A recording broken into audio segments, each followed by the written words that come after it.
Hai, Assalamualaikum warahmatullahi taala wabarakatuh dan selamat sejahtera saya ucapkan kepada Dr. Dayana dan juga rakan-rakan sekalian. Memperkenalkan saya Nur Nazia binti Yusof, AIS 190029.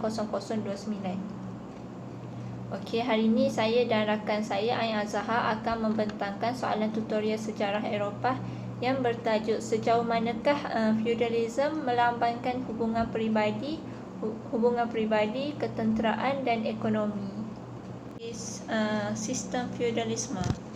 Feudalisme merupakan satu bentuk kerajaan yang terbentuk di Eropah Barat pada abad ke-9 Masihi sehingga abad ke-13 Masihi, iaitu selepas berlakunya pemecahan Empire Charlemagne. Sistem feudalisme ini meliputi keseluruhan cara hidup yang merangkumi aspek ekonomi, politik, sosial yang digunakan dalam masyarakat sejarah Eropah Barat pada zaman pertengahan. Dari segi makna pula, feudalisme merupakan satu sistem pemerintahan yang muncul dengan ketiadaan pemerintahan pusat yang berkesan.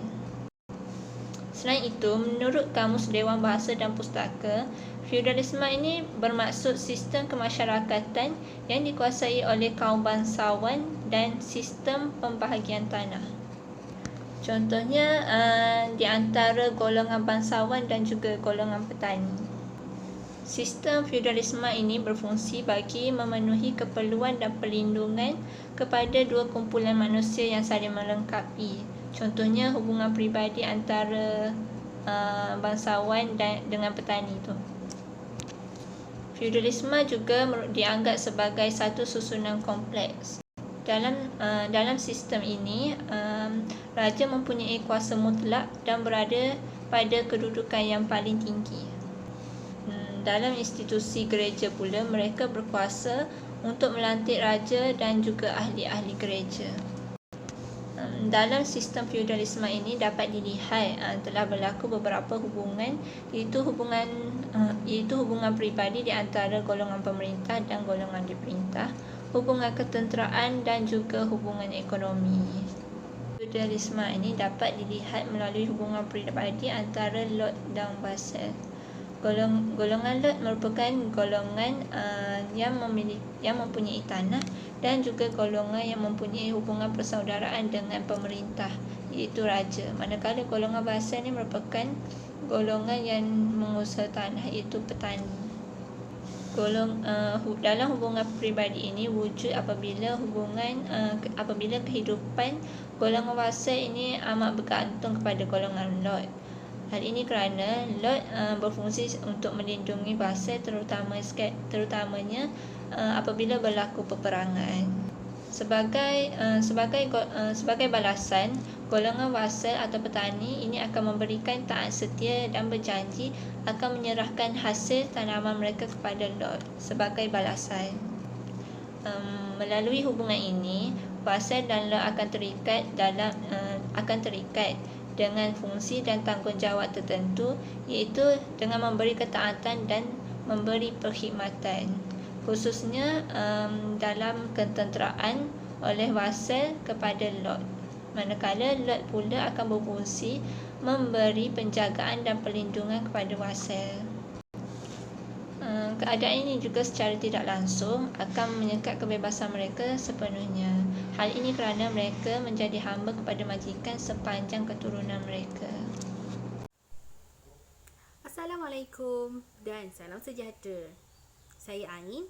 Baiklah, saya akan meneruskan lagi pembentangan ini dengan isi yang seterusnya, iaitu hubungan ketenteraan.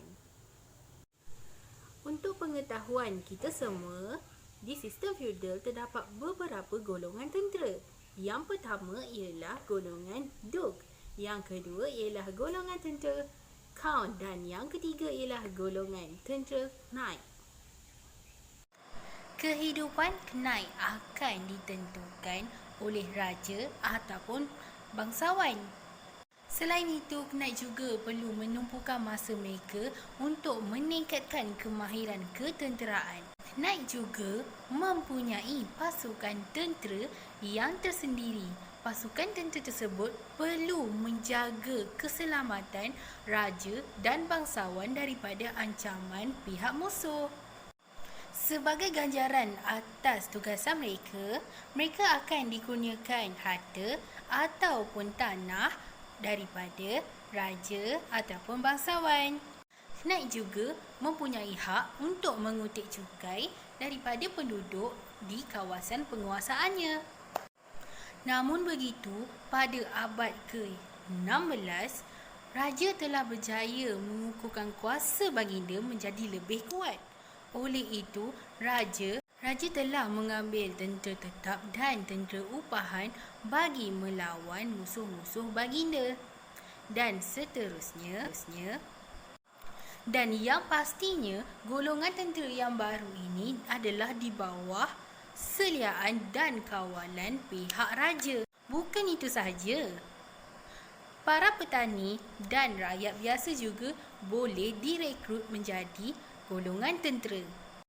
Oleh itu, kedudukan Knight telah mengalami sedikit perubahan kerana mereka tidak lagi mendominasi dalam pasukan tentera pada ketika itu. Baiklah kawan-kawan, seterusnya kita akan pergi ke isi yang ketiga, iaitu hubungan ekonomi. Untuk pengetahuan kita semua, vassal iaitu pemegang tanah akan mendapat sebidang tanah daripada lord iaitu pemilik tanah. Seterusnya, vassal mempunyai hak ke atas rakyat biasa iaitu serf yang ingin duduk di atas tanah miliknya.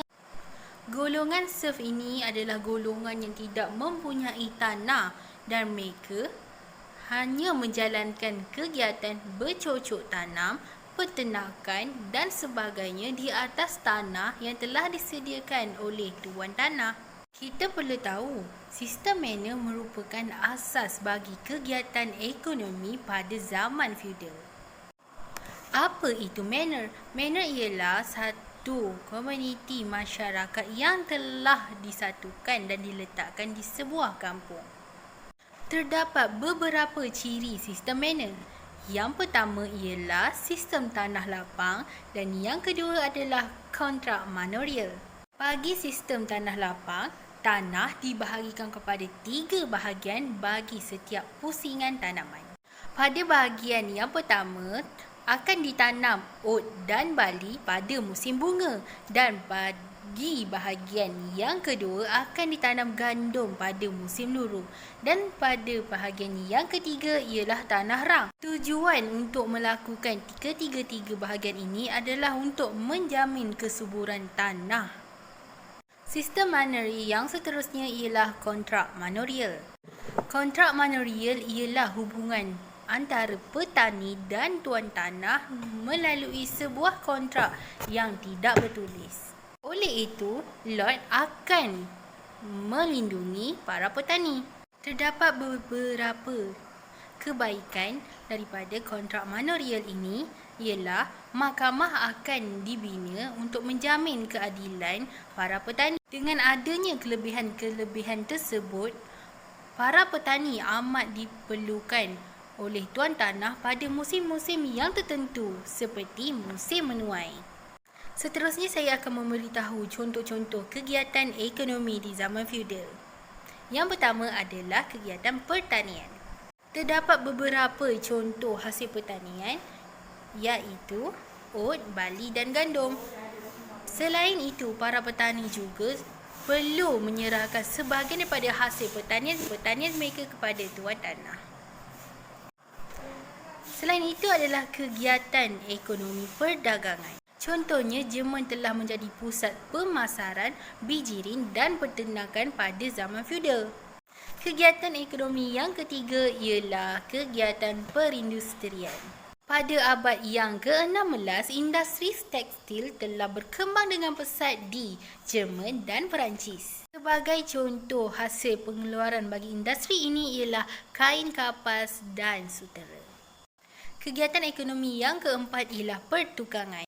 Di kawasan pedalaman di Jerman, industri kraft tangan telah berkembang dengan maju. Di Perancis, pada zaman pemerintahan Raja Louis, hasil kraft tangan telah mendapat sambutan yang hangat. Hubungan peribadi, ketenteraan dan ekonomi. Ciri-ciri sistem feudalisme ini turut digunakan dalam kedudukan institusi gereja.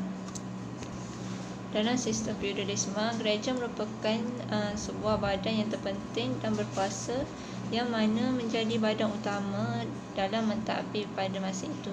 Dalam pentadbiran pada masa itu, ia juga dianggap sebagai institusi yang paling mulia bagi masyarakat Eropah.